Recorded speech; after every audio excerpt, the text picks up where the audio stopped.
Guys, Deluded, I'm back again, your favourite YouTuber. Yeah, I'm back again. It's the World Cup coming up in a few weeks. What's the date today? The 3rd of June. So it starts on the 15th, 14th, 15th, lasts for a month. So we're so close, but yet so far. So we need to somewhat get in the mood for it now. And I was sat here and I was thinking, okay, cool, I'm 23 years of age. 23 is young, but it's a lot of years. What's my feelings in regards to the World Cup that I've seen in my short life? So let's start. Now, 98, there's footage and videos and pictures of me watching games with my family, but I'm not going to sit here and say I can remember that, which I clearly can't. I was 4 years of age or something like that. I can't remember 98, but just for the pictures and the nostalgia purposes, I felt it might as well mention it. But like I said, I got no recognition for that, and I recollection, pardon me, of that. And I envy you lot that got to see that, because past the videos and the replays and things that I get to watch, there's not much. So I envy you lot in that regard. Sorry, people. This looks a bit lighter now. Well, the lighting looks a bit better now. So that's 98.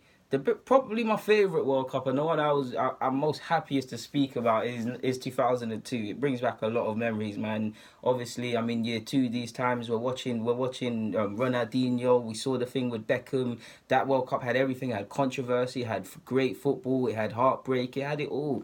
Watching it in school, seeing people cry because England are going out and these things there. It was a fantastic tournament, man. And on top of that, 2002 was a good year, anyways. Cause that's when Henri and them, man, we were proud to be Arsenal fans in the sense that we were winning stuff. So all I do that year was try to be Henri, and definitely after the World Cup, trying to be Ronaldinho on the school pitch, man. That free kick will always stay with me. 2002. Fantastic World Cup, man. In fact, probably my favourite one out of the ones I've seen so far. After that, 2006. Now, that's probably one of my other favoured ones for a slightly different reason. Now, I liked it. Sadly, it didn't end well for Zidane, but the way he was somewhat, by his own standards, coming to the end of his career or finished, and he was balling out. We saw us, like, it was a great World Cup for me personally. And why it was the most favoured one for me is because I began to see football in a different light, if you get what I'm saying. I'm in year six now, going into year seven. I'm starting to this is probably hindsight what probably started this journey in regards to YouTube, because this is when I started to develop or find out or look at football differently. At this point as well, you can even ask my mum. To be fair, I sent a letter to Arsenal with a list of players that I watched over that World Cup, and sent them to Arsenal, or Wenger specifically. Now, of course, they probably took that for it in the bin, dashed it away, but at least they were nice enough to reply back to my letter, telling me my thoughts have been noted. They sent me little what are them things called, booklets, and little Arsenal thingamajigs. So 2006 was one I have a lot of time for, man. I must admit, wanted France to win it. That was a bad year for Henri, man, after what happened in Paris in the Champions League, and then what happened for France against Italy. I had an Italian friend in school, and if you saw him, that's probably the biggest national flag I've seen anyone come in. His mum used to work in the school as well.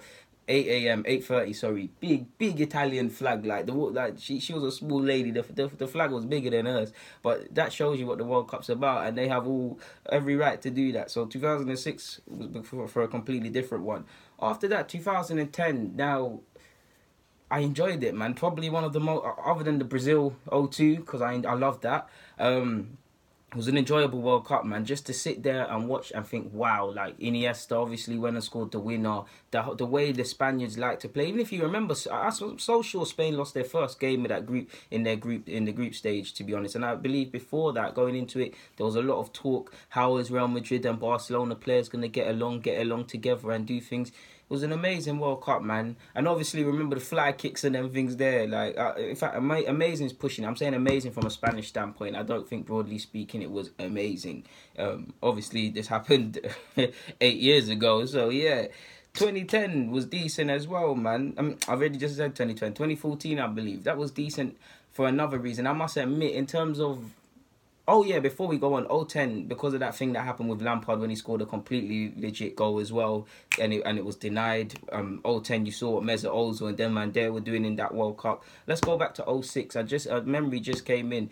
06 World Cup. I'm so sure England went out to Portugal, because my Portuguese supporting friends, and you guys know I don't make up these lies. I'm gonna get him on here one day. I was at his house watching it.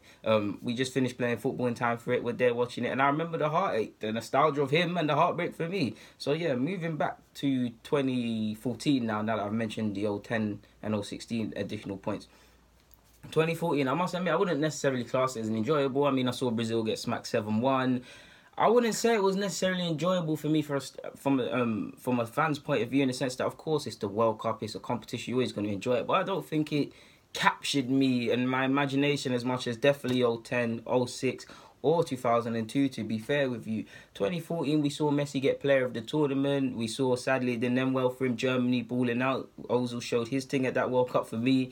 Yeah, man, like, it was decent, but it didn't capture my imagination like it did. Probably because Brazil got smacked 7-1. Like, I mean, if that happens, I'm never gonna get behind it. But yeah, did we sign Alexis Sanchez that summer prior to the World Cup? I can't remember, but I don't know why that's in my head. But yeah, man, from 02 to 2014, these are the World Cups I've seen, and I've got for my 2 pence on them. Hopefully 2018 is one to be remembered for the right reasons, for different nations, different cultures, different religions, different backgrounds coming together and celebrating one thing that we love all over the globe. Is football. Hopefully it's not marred by any nonsense. We don't need any nonsense. Hopefully it's just a smooth transitional period for the tournament, and I'm concerned about fan safety because it's all right for the players. I'm just hopefully the fans of all nations and whatever remain safe, and hopefully all these outlets and stuff talking about Russia and Russia's safety for fans during Russia is nothing but scaremongering, and it's completely a great tournament, to be fair. But yeah, man, there's some of my thoughts in regards to some of the World Cups I've seen, and I thought I'd share it with you because we're coming up. If it's been a crap video, I apologise. If you've liked what I've had to say, then like the vid for me, subscribe, and do the rest if you wish. Deluded, I'm out.